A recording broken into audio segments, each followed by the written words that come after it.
So yeah, so I'm gonna tell you a story. It's story time. And how I came to New York City.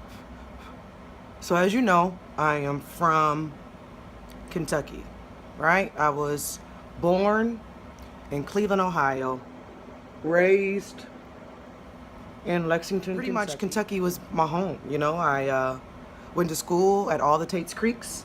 So I went to Tate's Creek Elementary, high school, middle school. In high school, I got the theater bug. So I was in 2 shows in high school, and I auditioned for a show as a senior, but I didn't get the part. And I was a little upset about that, but I had to move on. So I ended up going to University of Kentucky theater department, theater program. I went there from 1998 to 2003. I took 3 semesters off there, and then it was time for me to decide what I wanted to do with my life after college. So in college, I designed 2 shows called The Color Museum, written by George C. Wolfe. I did that, and then I designed El Mundo de los Sueños. My movement and acting teacher, Nancy Jones, she did a show about, you know, Latin American folktales, and I designed it. I think she wanted to design it, but when it's all said and done, it was my senior project, and I wanted to make sure that, you know, I had something in my portfolio. In college, I also worked in the costume shop for 3 years. Yeah, so from 2000 to 2003, I worked in the costume shop. In the costume shop, I learned how to, like, use a sewing machine. I used a sewing machine when I was in middle school, but I learned how to become an expert at threading the bobbin and also threading the machine, and, you know, doing button work, doing hand stitching, doing machine stitching, all of that stuff. So I learned all of that at the UK costume shop from 2000 to 2003. I also worked as assistant stage manager for Richard Corey. Yeah. And I was a stage manager also for Afrolacha. So I was pretty experienced in the theater realm, and I knew I wanted to be a performer. I knew I wanted to be, but then I was like, well, let's be realistic, Lucretia. Let's be super realistic. And so being super realistic made me go the very safe route, which was to be a costume designer. And even then, it's not very safe, but it's safer than being an actress in my mind. You know what I mean? It's still hard work to be a costume designer. But I decided, well, that seems like something that I can work out. So let's just do that. And then my teacher, Nelson Fields, was like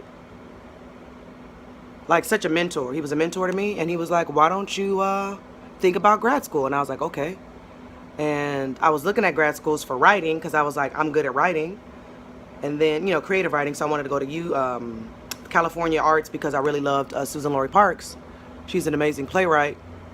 But then I was like, I really am interested in costume design, and let me apply. So the only school I applied for, which is NYU, Tisch School of the Arts, you know, MFA in costume design for stage and film, I got accepted. I got accepted in the spring of 2003, and I started in the fall of 2003. So I had to transition from my Kentucky life to my New York life very, very quickly. Me learning a lot, you know, about commuting and all that stuff. Ooh, hour and 15 minutes. And I ended up working at the costume shop for a year at Tisch. And I got to meet a lot of great people. Now, what I realized is that there are some people at NYU that were like way more talented than me, and I was just like not feeling it at all, because I was like, I was really, really awesome. Well, not super awesome, but mostly awesome at UK. Then when I come to NYU, just don't stand out as much. I have to really work hard. I'm gonna have to work much harder, because now we're working with people that have been doing this for years and years and years and years and years and years. And I was doing that in Kentucky, but I'm talking about the people that were working with me, not my teachers and my mentors, but the people that were working with me. They were excellent drawers. They had proportionate figure drawings. Their costume design plans are well thought out. And I'm just like, okay, I have to do some work here. This is going to be a lot of work for me. But I caught on, and eventually, you know, I did okay.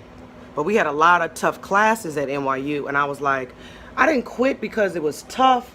I quit because in the long run, I know I didn't want to be a costume designer. So anyway, with that being said, I was like, I gotta work. I gotta work hardcore, and I ended up not loving it. And so I was like, well, I don't know how I'm gonna make money because I'm a starving artist.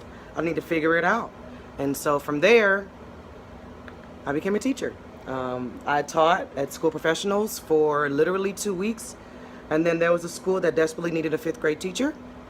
And so I became a 5th grade teacher on a whim. And I was like, well, I do need a salary, and it is New York City, and I'm struggling, so I think I probably should take this job and then worry about what I want to do with acting later. But yeah, got a salary, and I taught at this school for 3 years. And then I ended up teaching at another school in West Harlem for 6 years. So I ended up teaching 10 years, 2005, 2014. And my father passed away during that time, and my grandfather and my grandmother passed away. And I was like, I can't keep doing this anymore. I can't keep, you know, doing something that I'm unhappy doing. So I resigned from teaching in 2014.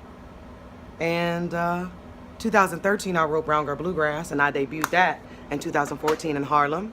And then I debuted Tubman in New York City, well, actually Kentucky first, then New York City in 2017.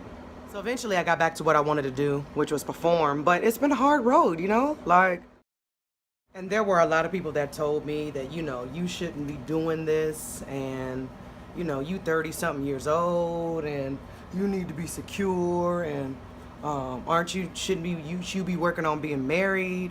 And I just couldn't see myself living the same life if I decided that I wanted to up and have children or up and be married. You know what I'm saying? So I don't see. And now that I can make my own schedule, I can travel and I can see the world, and I know I'm a good teacher. I know I am. But I want to take my teaching and talents all across the world and not just in one place. And I feel like now that I am following my passion, I'm able to do what I always wanted to do, which is travel, you know, do my community service to the world by providing educational experiences that uplift and empower and encourage. And I wouldn't have been able to do that if I didn't come to New York, go to NYU, not like NYU, decide to take a teaching job, and now be a teacher and a performer and a curator of awesome content. So hope you enjoyed that story. I'm now on my way to work with the kids in Harlem so we can have an awesome day. We're doing a Young Writers Institute at Langston Hughes' house.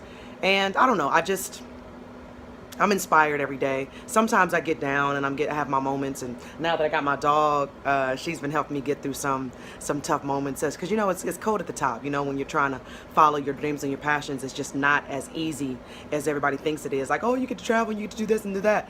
But, like, nobody's with me. I'm doing it alone. I'm my own team. You know what I'm saying? So eventually I'm going to get there where I have a team. But for now I can, and I got to follow what is in my heart to do, no matter what. So people have told me to, you know, stop it and be realistic, and that should just really hurt my soul and my heart. And so now I'm doing what I want, and growth and learning along the way on every step.